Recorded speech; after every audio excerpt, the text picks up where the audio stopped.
Hey guys, welcome to Vedant ಪಾಠಶಾಲೆ. ನಮ್ಮ ವೇದಾಂತ್ ಪಾಠಶಾಲೆ ಯೂಟ್ಯೂಬ್ ಚಾನಲನ್ನು ಫಸ್ಟ್ ಟೈಮ್ ವಿಸಿಟ್ ಮಾಡ್ತಾ ಇದ್ದೀರಾ ಅಂತದಲ್ಲಿ ಸಬ್ಸ್ಕ್ರೈಬ್ ಮಾಡ್ಕೊಳ್ಳಿ. ಸಬ್ಸ್ಕ್ರೈಬ್ ಮಾಡಿಕೊಂಡು ಪಕ್ಕದಲ್ಲಿ ಕಾಣುವ ಬೆಲ್ ಐಕಾನ್ನ ಕ್ಲಿಕ್ ಮಾಡಿ. ಆಗ ನಮ್ಮ ಚಾನಲ್ನ ಕಡೆಯಿಂದ ಅಪ್ಲೋಡ್ ಮಾಡುವ ಎಲ್ಲ ಸೆಷನ್ಸ್ ನಿಮಗೆ ನೋಟಿಫೈ ಆಗುತ್ತೆ. ನೀವು ಇಮ್ಮಿಡಿಯೇಟ್ ಆಗಿ ಅವುಗಳನ್ನು ವಾಚ್ ಮಾಡಬಹುದಿರುತ್ತೆ. ನಾನೀಗ ನಮ್ಮ ವೇದಾಂತ್ ಪಾಠಶಾಲೆಯಲ್ಲಿ ಜನರಲ್ ಇಂಗ್ಲೀಷಿಗೆ ಸಂಬಂಧಿಸಿದ ವಿಚಾರಗಳನ್ನು ನಿಮ್ಮ ಜೊತೆಯಲ್ಲಿ ಡಿಸ್ಕಸ್ ಮಾಡ್ತಾ ಇದ್ದೀನಿ. ನೀವು ಯಾವುದೇ KPSC ಪರೀಕ್ಷೆಗೆ ತಯಾರಿಯನ್ನು ನಡೆಸ್ತಾ ಇರಿ, ನಿಮಗೆ ಜನರಲ್ ಇಂಗ್ಲೀಷಿಗೆ ಸಂಬಂಧಿಸಿದ ತರಗತಿಗಳು ತುಂಬಾ ಉಪಯೋಗಕ್ಕೆ ಬರುತ್ತೆ. ಯಾಕೆ ಅಂತಂದರೆ ಈಗ 35 ಮಾರ್ಕ್ಸಿಗೆ ನಿಮಗೆ ಜನರಲ್ ಇಂಗ್ಲೀಷ್ನ ವಿಚಾರಗಳನ್ನು ಕೇಳಲಾಗ್ತಿದೆ. ಆ ಎಲ್ಲ ವಿಚಾರವನ್ನು ನಾನು ನಮ್ಮ ಈ ಸೆಷನ್ಸ್ನಲ್ಲಿ ಹೇಳ್ಕೊಡ್ತಾ ಇದ್ದೀನಿ. ಪ್ರತಿನಿತ್ಯ ಸಂಜೆ 4 ಗಂಟೆಗೆ ಈ ರೀತಿಯ ಸೆಷನ್ಸ್ ಅಪ್ಲೋಡ್ ಆಗುತ್ತೆ. ತಪ್ಪದೆ ನಮ್ಮ ಯೂಟ್ಯೂಬ್ ಚಾನಲಲ್ಲಿ ನೀವು ವಾಚ್ ಮಾಡಿ. ಈಗ ಸದ್ಯಕ್ಕೆ ನನ್ನ ಗಮನ VAO ಹಾಗೆ PDO ಪರೀಕ್ಷೆಗೆ ತಯಾರಿ ನಡೆಸ್ತಾ ಇರೋರು. ಯಾಕೆ ಅಂದರೆ ಇಷ್ಟರಲ್ಲೇ ಈ ಎಕ್ಸಾಮ್ ಬರೋದ್ರಿಂದ ಇದಕ್ಕೆ ಸಂಬಂಧಿಸಿದ ವಿಚಾರಗಳನ್ನು ನಮ್ಮ ಈ ಜನರಲ್ ಇಂಗ್ಲೀಷ್ ತರಗತಿಯಲ್ಲಿ ನಾನು ಡಿಸ್ಕಸ್ ಮಾಡ್ತಾ ಇದ್ದೀನಿ.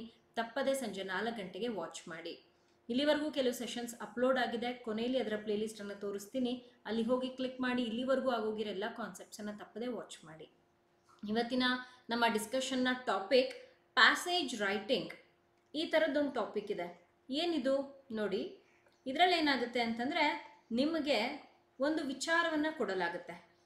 ಓಕೆ, ಒಂದು ಯಾವುದಾದ್ರೂ ಎಕ್ಸಾಂಪಲ್ ಪೊಲ್ಯೂಷನ್, ವಾಟರ್ ಅಥವಾ ಗ್ಲೋಬಲ್ ವಾರ್ಮಿಂಗ್, ಟೆಕ್ನಾಲಜಿ ಏನಾದರೂ ಕೊಡಬಹುದು, ಅಥವಾ ಯಾವುದಾದ್ರೂ ಒಂದು ಸ್ಟೋರಿನಾದರೂ ಕೊಡಬಹುದು. ವಿವೇಕಾನಂದರ ಬಗ್ಗೆ ವಿಚಾರವನ್ನು ಕೊಡಬಹುದಿರುತ್ತೆ. ಎನಿಥಿಂಗ್. ಇದರ ಮೇಲೆ ಪ್ರಶ್ನೆಗಳನ್ನು ಕೇಳಲಾಗುತ್ತೆ. ಅದಕ್ಕೆ ನಿಮಗೆ 4 ಆಪ್ಷನ್ಸ್ ಇರುತ್ತೆ. ಅದನ್ನು ಓದಿ ಅರ್ಥ ಮಾಡಿಕೊಂಡು ಸರಿಯಾದಂಥ ವಿಚಾರವನ್ನು ಟಿಕ್ ಮಾಡಬೇಕು. This is the whole concept of passage writing. ಯಾವ ರೀತಿ ಇರುತ್ತೆ ಹಾಗಾದರೆ, ಪ್ರೀವಿಯಸ್ ಇಯರ್ನ ಕ್ವೆಶ್ಚನ್ ಒಂದನ್ನು ತೊಗೊಂಡು ಬಂದಿದ್ದೀನಿ, ನೀವೀಗ ಇಲ್ಲಿ ನೋಡಬಹುದಿದೆ. ಇದನ್ನು ಓದಿ ನಾವು ಅರ್ಥ ಮಾಡ್ಕೊಳ್ಳೋಣ. ಅದಕ್ಕೆ ಸಂಬಂಧಿಸಿದ 4 ಪ್ರಶ್ನೆಗಳು ಹೀಗೆ ಇದೆ. ನೋಡೋಣ, ಅದನ್ನು ಓದಿ ಅರ್ಥ ಮಾಡಿಕೊಂಡು ನಮ್ಮ ಆನ್ಸರ್ ಏನು ಅಂತ ಟಿಕ್ ಮಾಡೋಣ. Okay, so let's read, let's try to understand. Later, let's answer the questions. Okay, ಓದೋಣ. It is well said that hard work is the key to success. Success visits those who are diligent and industrious. If we skip work, we shall never prosper and shall never be happy. We shall lead a miserable life. In fact, we are the architects of our own fate, and it is hard work and continuous labor which matters. Even if we are born with a silver spoon in our mouth, we must inculcate the habit of hard work. So there is no way to fortunate except through hard labor. ಹೀಗಿದೆ. ಇದರ ಅರ್ಥ ಏನು ಅಂತ ಅಂದರೆ, ನಾವು ಕಷ್ಟಪಟ್ಟು ಕೆಲಸವನ್ನು ಮಾಡಬೇಕು. ಎಷ್ಟೇ ಶ್ರೀಮಂತರಾಗಿ ಹುಟ್ಟಿದ್ರೂ ಕೂಡ ನಾವು ಬಹಳಷ್ಟು ಕಷ್ಟಪಟ್ಟು ಕೆಲಸವನ್ನು ಮಾಡಬೇಕಾಗತ್ತೆ. ನಾವು ನಾಳೆ ಕೆಲಸ ಮಾಡೋಣ ಅಂತೆಲ್ಲ ಮುಂದಕ್ಕೆ ಹಾಕ್ತಾ ಇದ್ದರೆ ನಾವು ಯಾವತ್ತಿಗೂ ಕೂಡ ಉದ್ಧಾರ ಆಗೋದಕ್ಕೆ ಸಾಧ್ಯವಿಲ್ಲ. ನಾವು ಅಭಿವೃದ್ಧಿಯನ್ನು, ನಮ್ಮಲ್ಲಿ ನಾವು ಒಂದು ಡೆವಲಪ್ಮೆಂಟನ್ನು ಕಾಣೋದಕ್ಕೆ ಸಾಧ್ಯವಿಲ್ಲ. ಈಗ ನಮ್ಮ ಯಾರಾದರೂ ಎಕ್ಸಾಂಪಲ್ ತಗೊಳ್ಳೋಣ. ಈಗ ನಮ್ಮ ತಂದೆ ತುಂಬ ಶ್ರೀಮಂತರು ಅಂತಂದರೆ ಅವ್ರ ದುಡ್ಡಲ್ಲಿ ನಾವು ಇರೋದಲ್ಲ, ನಾವು ಕೂಡ ಜನರು ಗುರುತಿಸೋ ರೀತಿಯಲ್ಲಿ ಆಗಬೇಕು. ಅದೆಲ್ಲವೂ ನಮ್ಮ ಹಾರ್ಡ್ ವರ್ಕಿಂದ. ಈಗ ನಿಮ್ಮ ಫ್ಯಾಮಿಲಿ ತುಂಬ ರಿಚ್ ಇರ್ತಾರೆ, ನೀವು ಕೂಡ ಹೊರಗಡೆ ಬಂದು ಸಕ್ಸಸ್ಸನ್ನು ಕಾಣಬೇಕು. ಆಗ ಯಾರು ನೋಡಿದ್ರು ಹೇಳ್ತಾರೆ, ಇದು ಅವರು ಅಥವಾ ಅವಳು ಪಟ್ಟಂಥ ಕಷ್ಟ, ಅದಕ್ಕೆ ಸಿಕ್ಕ ಪ್ರತಿಫಲ ಇದು ಅಂತ ಹೇಳ್ತಾರೆ. ಅದನ್ನೇ ಇಲ್ಲಿ ಹೇಳಿರುವಂಥದ್ದು. ಅಥವಾ ನಾವು ಹಾಗೆ ಬಿಡು ಪರವಾಗಿಲ್ಲ, ನಾಳೆ ಕೆಲಸ ಮಾಡ್ಕೊಳ್ಳೋಣ, ನಾಡಿದ್ದು ಕೆಲಸ ಮಾಡ್ಕೊಳ್ಳೋಣ, ಏನೋ ಒಂದು ಆಗುತ್ತೆ ಅಂತೆಲ್ಲ ಕೂತಾಗ ನಾವು ಅಂಥ ಲೈಫನ್ನು ಮಿಸರಬಲ್ ಲೈಫ್ ಅಂತ ಹೇಳ್ತೀವಿ. ನಾವೇ ನಮ್ಮ ಹಣೆ ಬರವನ್ನು ಬರ್ಕೊಳ್ಳೋ ಅಂಥವ್ರು. ಇಲ್ಲಿ ಕೊಟ್ಟಿದ್ದಾರೆ ನೋಡಿ, we are the architects of our own faith. ನಾವೊಂದು ನಿಟ್ಟಿನಲ್ಲಿ ಕೆಲಸ ಮಾಡ್ತಾ ಇದ್ದೀವಿ ಅಂತಿದ್ದಲ್ಲಿ ಅದು ನಮ್ಮನ್ನು ಇನ್ನೆಲ್ಲಿಗೋ ಕರ್ಕೊಂಡು ಹೋಗುತ್ತೆ. So we are building it. ಆರ್ಕಿಟೆಕ್ಟ್ಸ್ನ ಕೆಲಸ ಅದೇ ಅಲ್ವಾ. ಅವ್ರು ಏನು ಮಾಡ್ತಾರೆ, ಒಳ್ಳೆ ರೀತಿಯಲ್ಲಿ ಪ್ರತಿಯೊಂದು ವಿಚಾರಗಳನ್ನು ಕಟ್ತಾ ಹೋಗ್ತಾರೆ. ನಾವು ಕೂಡ ನಮ್ಮ ಹಣೆ ಬರಹವನ್ನು ಆ ರೀತಿಲೇ ಬಿಲ್ಡ್ ಮಾಡ್ಕೊಳ್ಬೇಕಾಗತ್ತೆ. So it's a very positive paragraph. ಹೇಗೆ ಒಬ್ಬ ವ್ಯಕ್ತಿ ತುಂಬ ಚೆನ್ನಾಗಿ ತನ್ನ ಜೀವನವನ್ನು ಮುಂದಕ್ಕೆ ತಗೊಂಡು ಹೋಗಬಹುದು ಅಂತ. ಇದ್ರ ಮೇಲೆ ಪ್ರಶ್ನೆಗಳು ಹೇಗಿದೆ ನೋಡೋಣ. ಮೊದಲನೇ ಪ್ರಶ್ನೆ ಏನಿದೆ, ಇಂಡಸ್ಟ್ರಿಯಾಸ್ ಮೀನ್ಸ್ ಹಾಗಂದ್ರೆ ಏನು, ಆ ಪದ ಎಲ್ಲಿದೆ ಫಸ್ಟ್ ನಾವು ಅದನ್ನು ತಿಳ್ಕೊಳ್ಳೋಣ. ಪದ ನೋಡಿ ಇಲ್ಲಿದೆ ಅಲ್ವಾ, ಏನಿದೆ ವಿಚಾರ ಇದು, it is well said that hard work is the key to success. ಯಾರೇ ನೋಡಿ, ಇವಾಗ ಕ್ರಿಕೆಟರ್ಸ್ ಅಥವಾ ಸ್ಪೋರ್ಟ್ಸ್ ಪರ್ಸನ್ ಯಾರಾದರೂ ಇರಬಹುದು, ಯಾವುದೇ ಸ್ಪೋರ್ಟ್ಸ್ ಇರಬಹುದು, ಆ ವ್ಯಕ್ತಿಯನ್ನು ನಾವು ನೋಡಿದಾಗ ಅವರು ಇವಾಗ ಒಂದು ಉನ್ನತ ಸ್ಥಾನದಲ್ಲಿದ್ದಾರೆ ಅಂತ ನಮಗೆ ಗೊತ್ತಾಗ್ತಿದೆ ಅಂತಿದ್ದಲ್ಲಿ ಅವರ ಕೆಲಸಗಳು ಅವರ ಉನ್ನತ ಸ್ಥಾನವನ್ನು ತೋರಿಸುತ್ತೆ. ಅದನ್ನೇ ಇಲ್ಲಿ ಹೇಳಿರುವಂಥದ್ದು. Success visits those who diligent and industrious ಅಂತ ಕೊಟ್ಟಿದ್ದಾರೆ. ಸಕ್ಸಸ್ ನಮ್ಮನ್ನ ಭೇಟಿ ಆಗಕ್ಕೆ ಬರುತ್ತೆ. ಯಾವಾಗ ಬರುತ್ತೆ ಭೇಟಿ ಆಗೋದಕ್ಕೆ ಅಂತಂದರೆ, ಯಾವಾಗ ನಾವು ಆಪ್ಷನ್ಸ್ ನೋಡಿ ಏನಿದೆ, ಮೊದಲನೇದು ಹಾರ್ಡ್ ವರ್ಕಿಂಗ್ ಇದ್ದಾಗ, ಲೇಜಿ ಇದ್ದಾಗ, ಇನ್ಆಕ್ಟಿವ್ ಇದ್ದಾಗ, ಅನ್ಪ್ರೊಡಕ್ಟಿವ್ ಇದ್ದಾಗ. ಈ ವಿಚಾರಗಳು ನಮಗೇನು ಅಂತ ಗೊತ್ತಿದ್ರೆ ಆನ್ಸರ್ ಮಾಡೋಕೆ ಸುಲಭ. ಹಾರ್ಡ್ ವರ್ಕಿಂಗ್ ಅಂತ ಅಂದರೆ ತುಂಬ ಕಷ್ಟಪಟ್ಟು ಒಂದೇ ನಿಟ್ಟಿನಲ್ಲಿ ಕೆಲಸ ಮಾಡೋ ಅಂಥವ್ರು. ಆ್ಯಂಡ್ ಲೇಜಿ, ಕೆಲಸ ಮಾಡೋದಕ್ಕೆ ಯಾವುದೇ ಆಸಕ್ತಿಯನ್ನು ತೋರಿಸದೇ ಇರೋವಂಥವ್ರು. ಇನ್ಆಕ್ಟಿವ್ ಅಂತ ಅಂದರೆ ಆಕ್ಟಿವಿಟಿಯನ್ನೇ ಮಾಡದೇ ಇರೋವಂಥವ್ರು ಅಂತ ಹೇಳ್ಬಹುದು. Unproductive which is not very useful. Productive ಅಂತಂದರೆ ತುಂಬ ಯೂಸ್ ಆಗುವಂಥದ್ದು. ಅಲ್ಲಿಗೆ ಈ ಮೂರು ಪದಗಳು ನೆಗೆಟಿವ್ ಆಗಿ ಇದೆ.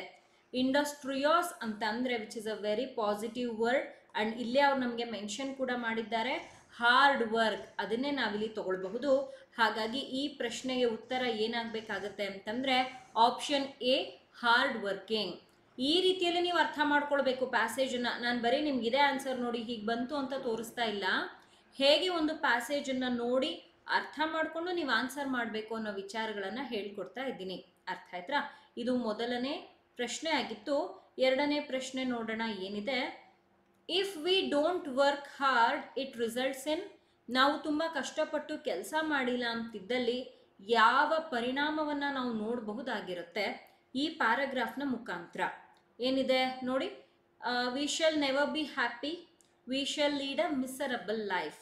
ನಾವು ಯಾವಾಗ ಇಂಥ ಜೀವನವನ್ನು ನಡೆಸುವಂಥದ್ದು, ವೆನ್ ವಿ ಸ್ಕಿಪ್ ವರ್ಕ್, ನಾವು ಕೆಲಸವನ್ನು ಸ್ಕಿಪ್ ಮಾಡಿದಾಗ ಮಾತ್ರ ಅಂತ ಅರ್ಥ ಅಲ್ವಾ. ಏನೇನು ಆಪ್ಷನ್ ಇದೆ ಬನ್ನಿ ನೋಡೋಣ. ಆಪ್ಷನ್ಸ್ ನೋಡಿ ಹೀಗಿದೆ. If you don't work hard it results in happy life, miserable life, easy life, blissful life. Happy life ಅಂತಂದರೆ ಖುಷಿಯಾದ ಜೀವನ ಅಂತ ಅರ್ಥ. ಮಿಸರಬಲ್ ಲೈಫ್ ಅಂದರೆ ಖುಷಿ ಇಲ್ಲದೆ ಇರೋವಂಥ ಜೀವನ ಅಂತ ಹೇಳಬಹುದು. ಈಸಿ ಲೈಫ್ ಅಂತಂದರೆ ಸುಲಭವಾದ ಜೀವನ. ಬ್ಲಿಸ್ಫುಲ್ ಲೈಫ್ ಖುಷಿಯಾಗಿ ನೆಮ್ಮದಿಯ ಜೀವನ ಅಂತ ಅರ್ಥ. ನಾವು ಕೆಲಸ ಮಾಡ್ತಾ ಇಲ್ಲ ಅಂತ ಅಂದ್ರೇ ಅದರ ಅರ್ಥ ನಮ್ಮಿಂದ ಏನೂ ಕ್ರಿಯೆ ನಡೀತಾ ಇಲ್ಲ ಅಂತ. ನಮ್ಮಿಂದ ಕ್ರಿಯೆ ನಡೀತಾ ಇಲ್ಲ ಅಂತಿದ್ದಲ್ಲಿ ನಾವು ಖುಷಿಯಾಗಿರೋಕೆ ಸಾಧ್ಯ ಇಲ್ಲ, ನಾವು ಸುಲಭದ ಜೀವನ ನಡೆಸೋಕೆ ಸಾಧ್ಯ ಇಲ್ಲ, ನಾವಂತೂ ನೆಮ್ಮದಿಯಾಗಿರೋದಕ್ಕೆ ಸಾಧ್ಯವೇ ಇಲ್ಲ. ಹಾಗಾದರೆ ಇಲ್ಲಿ ನೋಡಿದ ಹಾಗೆ ನಮಗೆ ಗೊತ್ತಾಯಿತು, ಇಲ್ಲಿ ಈ ಯಾವುದು ಜೀವನ ಅವರೇನಿಲ್ಲ ಆಪ್ಷನ್ಸ್ ಕೊಟ್ಟಿದ್ದಾರೆ, ಯಾವುದೇ ಜೀವನ ಹಾರ್ಡ್ ವರ್ಕಿಂಗ್ ಇಲ್ಲ ಅಂತಂದರೆ ನಮಗೆ ಸಿಗಲ್ಲ. ನಾವು ಆಗ ಮಿಸರಬಲ್ ಲೈಫ್ ಅಂದರೆ ಬೇಜಾರಿನ ಜೀವನ, ಇಂಥ ಜೀವನವನ್ನು ಕಳೀತಾ ಇರ್ತೀವಿ. ಹಾಗಾಗಿ ಈ ಪ್ರಶ್ನೆಗೆ ಉತ್ತರ ಮಿಸರಬಲ್ ಲೈಫ್. ಆ್ಯಂಡ್ ಅವರು ಕೂಡ ಇಲ್ಲಿ ನಿಮ್ಗೆ ಕೊಟ್ಟಿದ್ದಾರೆ, ಡೈರೆಕ್ಟಾಗಿ ಕೊಟ್ಬಿಟ್ಟಿದ್ದಾರೆ ನೋಡಿ. ಆ 4 ಆಪ್ಷನ್ಸಲ್ಲಿ ನಮಗೆ ನಮ್ಮ ಪ್ಯಾಸೇಜ್ನಲ್ಲಿ ಇರೋದಂದರೆ ಇದು ಒಂದೇ. ಹಾಗಾಗಿ ಇಲ್ಲಿ ಅರ್ಥದ ಪ್ರಕಾರ, ಪ್ಯಾಸೇಜ್ನ ಪ್ರಕಾರ ಇದು ಕರೆಕ್ಟಾಗಿ ಇರುವಂಥ ಉತ್ತರವಾಗಿದೆ. ಓಕೆ, ಎರಡನೇ ಪ್ರಶ್ನೆ ಇದಾಗಿತ್ತು. ಮೂರನೇ ಪ್ರಶ್ನೆ ಏನಿದೆ, born with a silver spoon in the mouth, ಹೀಗಂದ್ರೆ ಏನು? ನಾವು ಕೂಡ ತುಂಬ ಜನ ಹೇಳೋದು ನೋಡಿದ್ದೀವಿ, ಬಹುಶಃ ಕೆಲವೊಮ್ಮೆ ನಾವು ಹೇಳಿರಬಹುದು. ಅವನು ಬಾಯಲ್ಲಿ ಬೆಳ್ಳಿ ಸ್ಪೂನನ್ನು ಇಟ್ಕೊಂಡು ಹುಟ್ಟದ, ಅವನ ಬಾಯಲ್ಲಿ ಚಿನ್ನದ ಸ್ಪೂನನ್ನು ಇಟ್ಕೊಂಡು ಹುಟ್ಟದ. ಇದರ ಅರ್ಥ ಏನು? ಹೂ ಈಸ್ ವೆರಿ ರಿಚ್, ಬಹಳ ಶ್ರೀಮಂತರು ಅಂತ. ಅವ್ರ ಹತ್ರ ದುಡ್ಡಿದೆ ಅಂತಂದರೆ ಅವರು ಚಿನ್ನದ ಸ್ಪೂನು ಇಡ್ತಾರೆ, ಬೆಳ್ಳಿ ಸ್ಪೂನ್ ಕೂಡ ಇರ್ತಾರೆ. ಇಲ್ಲೇನಿದೆ ಹಾಗಂದರೆ ಬಾರ್ನ್ ರಿಚ್, ಸ್ಪೂನ್ ಇನ್ ಮೌತ್, ಬಾರ್ನ್ ಪೂರ್, ಅಪ್ಸ್ಟಾರ್ಟ್. ಅಪ್ಸ್ಟಾರ್ಟ್ ಅಂತ ಅಂದರೆ ಒಂದೇ ರಾತ್ರಿಯಲ್ಲಿ ದುಡ್ಡು ಸಿಕ್ಕಿರುತ್ತಲ್ವ, ಅಂಥವ್ರನ್ನ ಅಪ್ಸ್ಟಾರ್ಟ್ ಅಂತ ಹೇಳ್ತೀವಿ. ಅಂದರೆ ಯಾವುದೋ ಒಂದು ಕೆಲಸ, ಅದು ಒಳ್ಳೆ ಕೆಲಸ ಕೆಟ್ಟ ಕೆಲಸ ಎನಿಥಿಂಗ್, ಒಂದೇ ರಾತ್ರಿಯಲ್ಲಿ ದುಡ್ಡು ಸಿಕ್ಕಿರುತ್ತೆ, ಅವರೇನು ಜೀವನ ಪೂರ್ತಿ ಕಷ್ಟಪಟ್ಟು ದುಡ್ದಿರೋದಿಲ್ಲ, ಅದನ್ನೇ ಅಪ್ಸ್ಟಾರ್ಟ್ ಅಂತ ಹೇಳೋದು.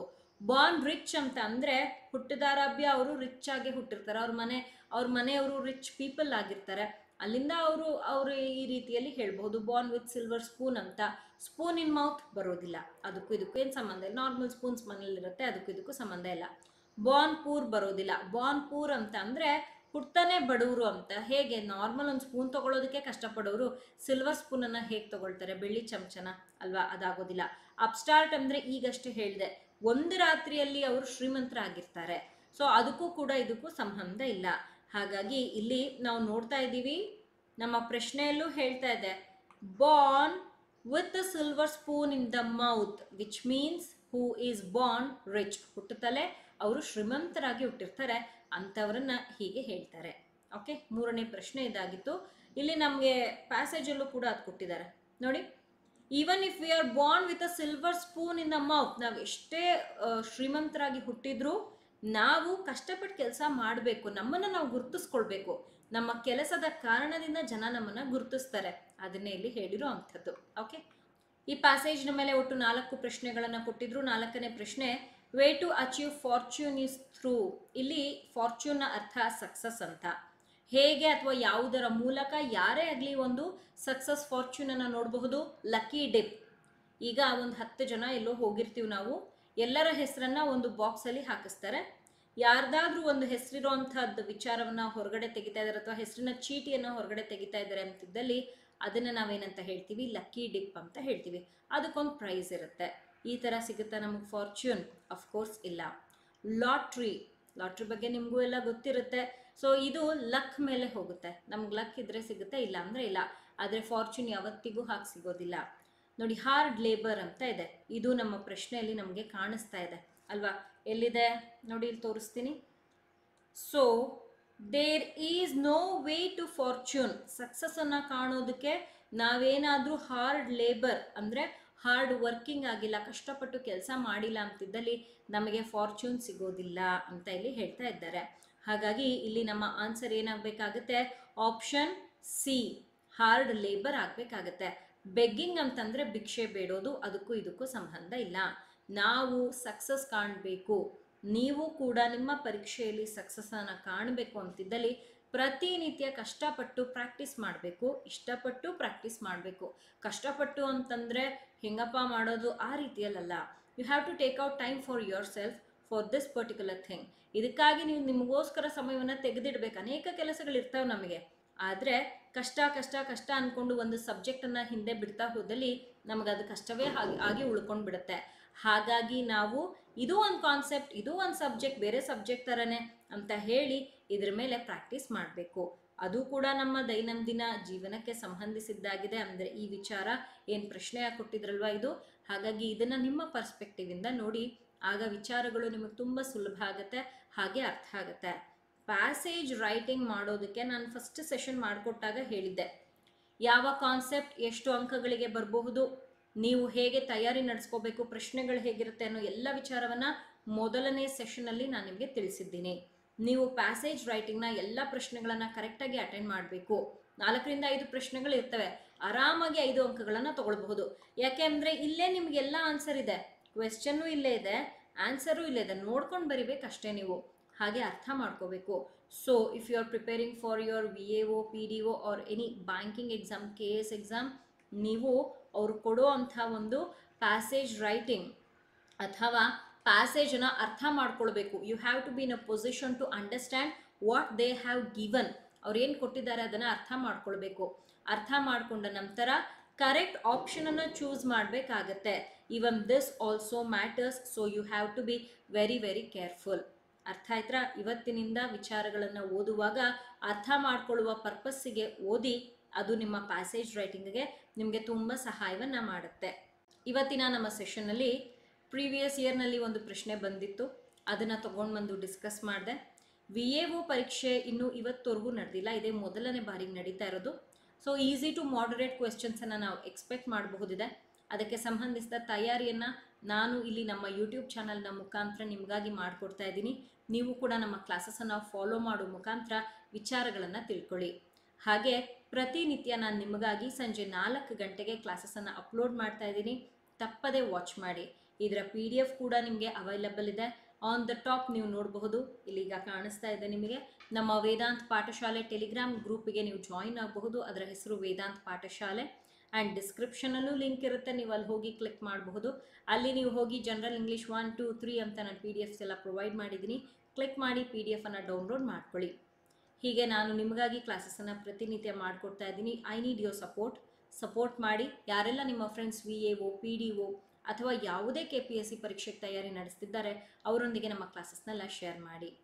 ಆ್ಯಂಡ್ ಈಗ ಇಲ್ಲಿ ನಾನು ನಿಮಗೆ ಪ್ಲೇಲಿಸ್ಟನ್ನು ತೋರಿಸ್ತಾ ಇದ್ದೀನಿ, ನೀವು ನೋಡಬಹುದು. ಜನರಲ್ ಇಂಗ್ಲೀಷಿಗೆ ಸಂಬಂಧಿಸಿದ ಪ್ಲೇಲಿಸ್ಟ್ ಈಗ VAO ಬ್ಯಾಚ್ ತೋರಿಸ್ತಾ ಇದ್ದೀನಿ. ಪಾರ್ಟ್ಸ್ ಆಫ್ ಸ್ಪೀಚ್ ಮತ್ತು ಗ್ರಾಮರ್ ಅಂದರೆ ಟೆನ್ಸಸ್ಸಿಗೆ ಸಂಬಂಧಿಸಿದ ಗ್ರಾಮರ್ ಕ್ಲಾಸಸ್ಸನ್ನು ಮಾಡಿಕೊಟ್ಟಿದ್ದೆ ಈ ಮುಂಚೆ, ಅದು ಕೂಡ ಇಲ್ಲಿ ತೋರಿಸ್ತಾ ಇದ್ದೀನಿ. ಕ್ಲಿಕ್ ಮಾಡಿ ತಪ್ಪದೇ ವಾಚ್ ಮಾಡಿ. ನಿಮ್ಮ ಜನರಲ್ ಇಂಗ್ಲೀಷಿಗೆ ಸಂಬಂಧಿಸಿದ ವಿಚಾರಗಳನ್ನು ತಿಳ್ಕೊಳ್ಳೋದಕ್ಕೆ ಈ ಕ್ಲಾಸಸ್ ತುಂಬ ಸಹಾಯವನ್ನು ಮಾಡುತ್ತೆ. ಹೇಗಿತ್ತು ಇವತ್ತಿನ ಸೆಷನ್? ಕಾಮೆಂಟ್ ಸೆಕ್ಷನಲ್ಲಿ ತಪ್ಪದೇ ತಿಳಿಸಿ. Thank you people. ಚೆನ್ನಾಗಿ ಓದ್ಕೊಳ್ಳಿ. Happy learning.